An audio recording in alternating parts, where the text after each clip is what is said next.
कबीर दास प्रसिद्ध कवि और संत थे। संत कबीर ने लगभग पूरा जीवन काशी में बिताया था। कबीर दास अपने जीवन के आखिरी समय में मगहर चले आए थे। संत कबीर दास ने अपना पूरा जीवन काशी में बिताया, लेकिन जीवन का अंतिम समय मगहर में बिताया था। मगहर स्थान संत कबीर नगर जिले में छोटा सा कस्बा है। मगहर के बारे में कहा जाता था कि यहाँ मरने वाला व्यक्ति नरक में जाता है। कबीर दास ने इस प्रचलित धारणा को तोड़ा और मगहर में ही 1518 में देह त्यागी।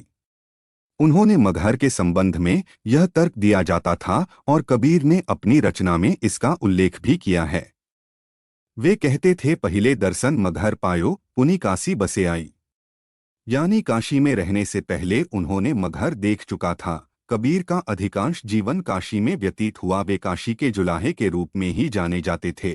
ऐसी मान्यता है कि मृत्यु के बाद कबीर दास के शव को लेकर विवाद उत्पन्न हो गया था। हिंदू कहते थे कि उनका अंतिम संस्कार हिंदू रीति से होना चाहिए और मुस्लिम कहते थे कि उनका अंतिम संस्कार मुस्लिम रीति से होना चाहिए।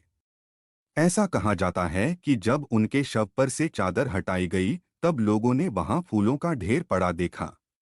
बाद में आधे फूल हिंदुओं ने ले लिए और आधे मुसलमानों ने ले लिए, जिनमें से आधे को हिंदुओं ने जलाया और आधे को मुसलमानों ने गाड़ दिया। अर्थात मुसलमानों ने मुस्लिम रीति से और हिंदुओं ने हिंदू रीति से उन फूलों का अंतिम संस्कार किया।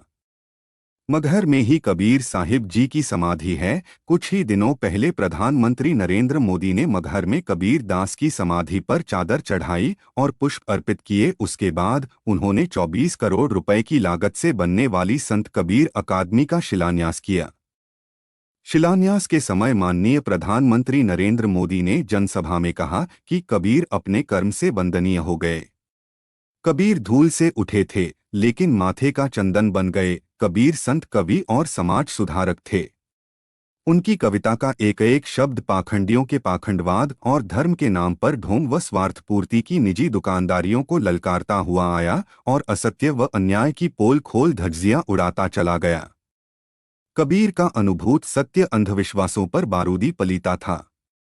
सत्य भी ऐसा जो आज तक के परिवेश पर सवालिया निशान बन चोट भी करता है और खोट भी निकालता है। कबीर पढ़े लिखे नहीं थे, अपनी अवस्था के बालकों से एकदम भिन्न रहते थे। कबीर दास की खेल में कोई रुचि नहीं थी। मदरसे भेजने लायक साधन पिता माता के पास नहीं थे।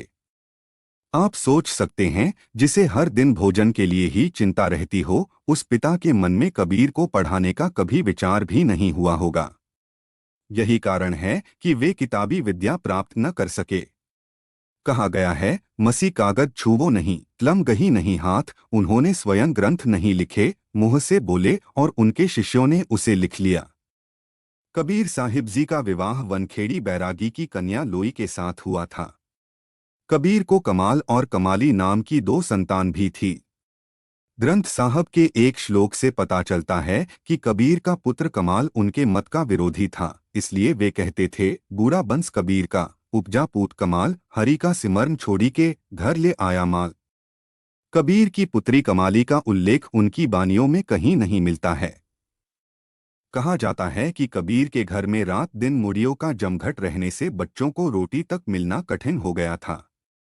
कबीर साहिब जी अपने जीवन के अंतिम पड़ाव में अपने स्वेच्छा से मगहर आए थे और वे इसलिए आए थे कि वे समाज में व्याप्त अंधविश्वास को वे तोड़ना चाहते थे। अंधविश्वासी लोगों का कहना था कि काशी में मोक्ष मिलता है और मगहर में नरक, और वे मगहर में ही अपनी अंतिम सांस लिया। मगहर में अब कबीर की समाधि भी है और उनकी मजार भी है। जिस परिसर में ये दोनों इमारतें स्थित हैं, उसके बाहर पूजा सामग्री की दुकान चलाने वाले लोग कहते हैं, मगहर को चाहे जिस वजह से जाना जाता रहा हो, लेकिन कबीर साहब ने उसे पवित्र बना दिया। आज दुनिया भर में इसे लोग जानते हैं और यहाँ आते हैं। हिंदू मुस्लिम एकता के प्रतीक के तौर पर याद किए जाने वाले संत कवि कबीर धार्मिक सामंजस्य और भाईचारे की जो विरासत छोड़कर गए हैं, उसे इस परिसर में जीवंत रूप में देखा जा सकता है।